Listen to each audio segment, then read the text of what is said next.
For this one, we're going to do a simple little like clone stamping and use the healing brush, or actually the patch tool, to remove somebody from a photo. Now, this one's a little funky in the way that they describe how to get rid of certain areas, so I just wanted to show you what's going to happen. So with this, we're going to start the tutorial and we're going to make a new layer. Now, to not destroy the original one, that's why we always make a new layer.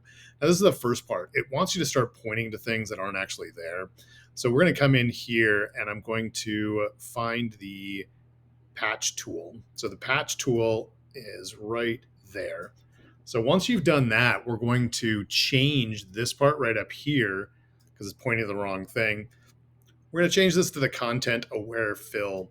This is going to attempt to automatically figure out, using their AI, what would be behind this guy. We've got sky up here, but then there's brush here, and then there's grass here. So we're going to go ahead and choose next. We're going to change a couple settings. We want to make sure that the sample all layers comes on. The reason why is if this was turned off, there's nothing on this layer. So when you're using these tools, unless it says sample all layers, it's only going to grab stuff from what's on the currently selected layer. So when I choose all layers, it's going to grab stuff from below, and that's what we want to do. Then I'm going to click on next, and now we're going to change the structure. The lower the number, the less detail it adds in. The higher the number, the more detail it adds in. So it just depends on what you're looking for. So this is definitely an experimentation if you're using it on your own image. Then when I hit next, the color is how many colors are they actually sampling from around the surrounding area. So if you only do a couple, then it's going to be a little more subtle. If you do a lot, if it's really busy, you might have issues. So now what we want to do is we want to make sure we draw around this guy. We want to be careful to include his entire body, but not too much beyond the edge. So I'm going to start up here in his head, and I'm just going to drag my mouse along here. I want to be careful not to actually run across his body. If I do, I'm going to need to make the selection again. So I can press Command D to deselect and then reselect if I wanted. So now that I have this set up, I can click on next. So this is telling Photoshop only affect the stuff on the inside.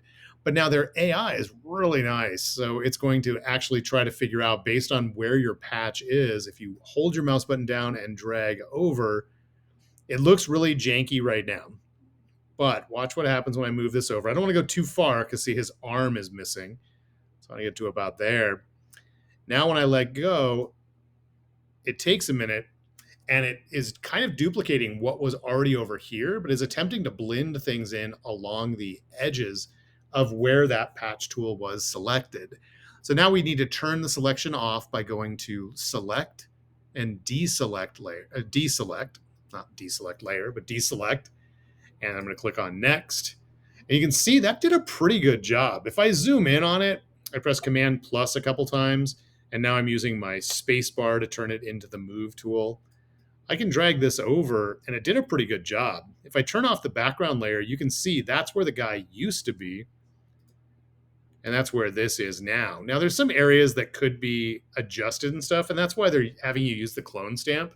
But for an image like this that's not super high resolution, I'm not sure if this part's really absolutely necessary.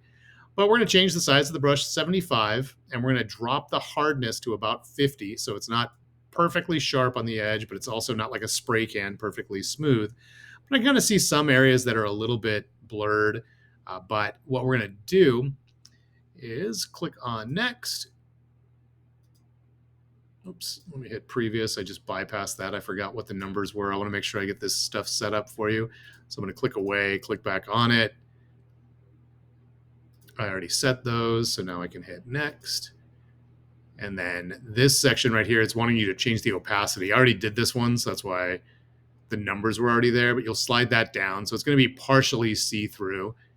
And then we want to make sure that all layers are selected. Now, when you're using the clone stamp, what you're doing is you're taking the Option key and you're saying, where do you want to copy from? So right here, it's telling us that we want to get the brown grass on the right side of the image to remove the shadow. Now, when I come over here, I'm not even sure what they're talking about because the shadow itself, let me zoom down or move down a little bit. I can kind of see this little bit of a shadow that's there. I think maybe it's talking about this shadow. So let's go ahead and try to blend this in. Since it copied this exact shadow from here, our eyes have a tendency to kind of find patterns. So what I'm going to do is I'm going to come up here and I'm going to try to get rid of this portion. So I'm going to press the Option key and I'm going to grab part of this one. So when I press the Option key, it changes it from being the brush to being the crosshairs. And if I tap with my left mouse button once, it will copy from there. So if you see, I don't want to actually put grass on her face, but that is where it's copying from. So that now if I tap a couple times, it's trying to get rid of or blur that thing in, which isn't really giving me the effect that I really would like to have. So I'm going to undo a little bit. I don't agree with where they're having that. I'm just going to go ahead and tap, undo, tap a little bit. Now, one of the things you can see is it's affecting this layer. If this was a big deal and I really wanted to do a really good job with this, I would end up making another layer, coming back over, holding on the Option key and clicking once. And now this is sampling and blending in better. And it kind of got rid of part of that little shadow. So I'm going to zoom out a little bit. So now I'm going to get rid of that little bit of an edge. And now it's talking about trying to remove any of the soft edges that were created by the patch tool. So with that, we're going to go back down to this first layer. I'm going to turn this thing off and only have layer 1 selected. So what it's talking about, if I can get past this little blue thing, it's talking about some of these little soft edges that are happening around the sides. So when this is turned on, you can kind of see there's a little bit of a soft edge there. So what it wants you to do is try to be able to change your source point. So I'm going to press the Option key. I'm going to grab somewhere like around here. And I'm just going to tap once. I'm going to come over to there, kind of line it up and just kind of tap. Maybe tap a couple times. And kind of got rid of part of it.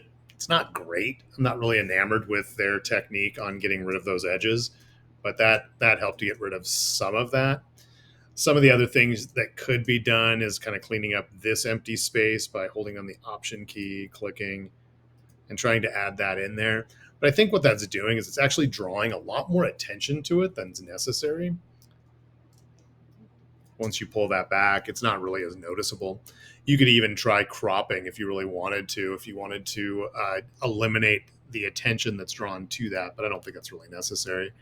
So we're going to go ahead and bypass those pieces and get to the end. And that was just one way to be able to get rid of stuff. Using the clone stamp and using the patch tool does take a little bit of practice, and it's really going to change depending on the image that you use.